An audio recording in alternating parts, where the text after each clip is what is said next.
Hi friends, DV blogs की ई classes में आपका स्वागत है। तो दोस्तों, आज मैं आपके लिए शेयर के बारे में कुछ जानकारी दूंगा।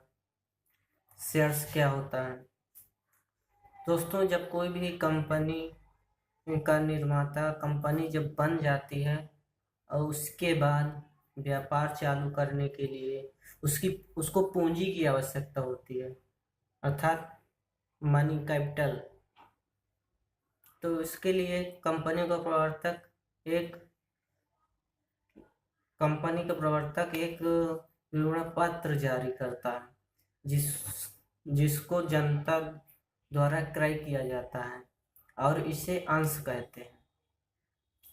तो दोस्तों, अंश पूंजी के प्रकार यानी कि अंश पूंजी के कई प्रकार हो सकते हैं। कई प्रकार से भी पूंजी क्रय की जा सकती है। जैसे अधिकृत पूंजी क्या होता है दोस्तों? जैसे कि रजिस्टर्ड पूंजी, इसको रजिस्टर्ड पूंजी भी कहा जाता है, क्योंकि कंपनी को वर्तमान भविष्य की आवश्यकताओं को ध्यान में रखते हुए जो भी कंपनी का निर्माता होता है या प्रवर्तक होता है उसे पार्षद सीमा नियम में जो नियम की अधिकतम सीमा निर्धारित कर दी जाती है, उसे ही अधिकृत पूंजी कहते हैं। समामेलन प्रमाण पत्र मिल जाने के बाद कंपनी को केवल इतनी पूंजी एकत्र करने का अधिकार होता है कि इसे निबंधित पूंजी भी कहा जा सकता है। तो दूसरा, निर्गमित पूंजी। निर्गमित पूंजी क्या होती है कि अधिकृत पूंजी का जो भाग जनता द्वारा क्रय करने के लिए जारी किया जाता है, अर्थात जनता के लिए जो भी भाग पूंजी क्रय करने के लिए दिया जाता है, उसे निर्गमित पूंजी कहते हैं। तो ऐसी पूंजी को ऐसी पूंजी जितने भी अंशों में विभक्त होती है, यानी विभाजित होती है, विभक्त रहती है, उसे निर्गमित पूंजी अंश कहते हैं।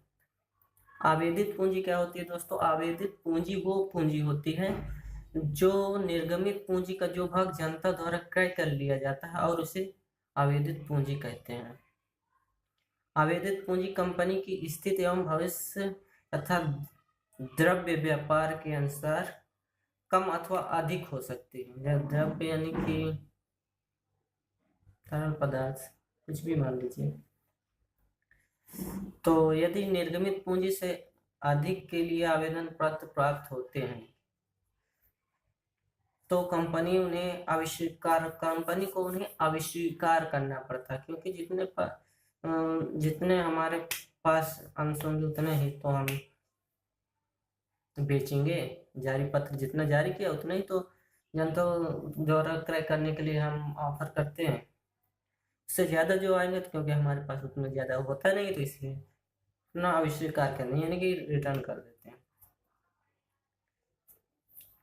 याचित पूंजी क्या होती है? याचित पूंजी अंशों का पूरा मूल्य प्राय एक ही बार अंशधारियों को से प्राप्त नहीं किया जाता। यदि अंशों का जो पूरा मूल्य होता है अंशधारियों द्वारा एक ही बार में नहीं पूरा, क्या कहते हैं कि प्राप्त किया जाता है, बल्कि उसकी सुविधा के अनुसार समय समय पर मांग करती रहती है। कि जैसे कि कंपनी कई किस्तों की रकम मांग चुकी है, उसे आप कई किस्तों में बांध लेते हैं, वैसे उस प्रकार से दे सकते हैं। तो कंपनी विभिन्न किस्तों में की रकम मांगी जा चुकी है, उसे आवेदित या मांगी हुई पूंजी भी कह सकते हैं। याचित पूंजी का जितना भाग मांगने के लिए शेष रह जाता है उसे अयाचित पूंजी कहते हैं। चुकता पूंजी क्या होती है दोस्तों? चुकता पूंजी वो होती है जो कंपनी के किस्तों को निश्चित समय पर चुकता करने के लिए अंशधारियों के पास मांग पत्र भेजते हैं, वो चुकता पूंजी कहलाती है। अधिकांश अंशधारी तो अपने किस्त होती है उसका भुगतान कर देते हैं, परंतु कुछ अंशधारी नहीं कर पाते हैं। तो ऐसी मांगी हुई पूंजी का जो भाग होता है उसे चुकता पूंजी कहते हैं। बट जो नहीं भुगतान कर पाते हैं तो उनको अवशिष्ट मांग कहते हैं, इनके अवशिष्ट पूंजी कहते हैं। ठीक है। तो अगला क्या होता है कि आरक्षित पूंजी क्या होती है कि आरक्षित पूंजी निर्गमित और आवेदित पूंजी का वह भाग होता है जिसे कंपनी विशेष प्रस्ताव द्वारा उसके जीवन पर्यंत के लिए न मांगी जाने वाली पूंजी में परिवर्तित कर दे और जिसका भाग उपयोग केवल विघटन काल में ही हो सके, उसे आरक्षित पूंजी कहते हैं।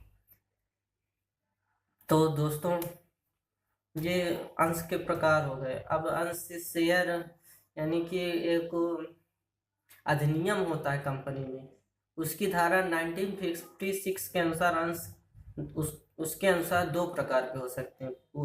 पहला पूर्वाधिकार अंश, दूसरा समता पूंजी अंश। पूर्वाधिकार अंश क्या क्या होता है कि पूर्वाधिकार ऐसे अंश होते हैं जो उन व्यक्तियों के लिए उपयुक्त होते हैं जो सुरक्षा चाहते हैं तथा निर्बलतम आय का प्रबंध करना चाहते हैं तथा निश्चित आय का प्रबंध करना चाहते हैं।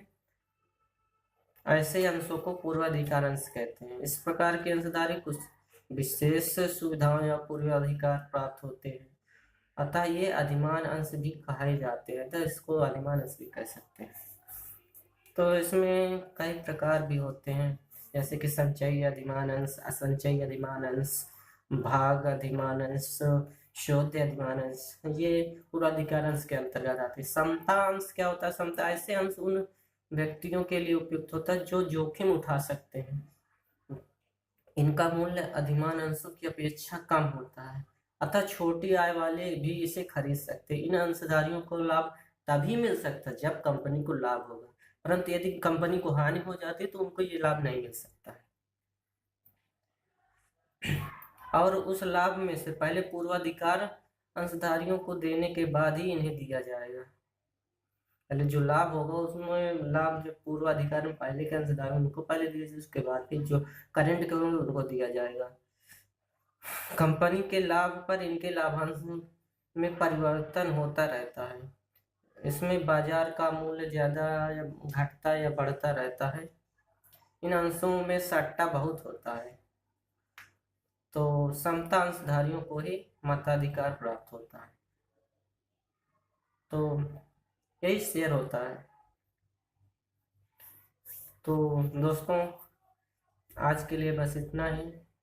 अगर हमारा वीडियो आपको पसंद आया हो तो लाइक कीजिए, सब्सक्राइब कीजिए। यदि अभी तक आपने हमारा चैनल सब्सक्राइब नहीं किया है तो प्लीज़ सब्सक्राइब कर लीजिए, क्योंकि सब्सक्राइब करेंगे तो हम हमारी जो अगली वीडियो में आपको पता चलेगा कि हमने क्या वीडियो कब लेके आए, आपको नोटिफिकेशन मिलता रहेगा। और कमेंट करिए, जो भी आपको समझ में नहीं आया मैं आपको समझाने की ज़रूर कोशिश करूँगा। तो थैंक यू गाइस।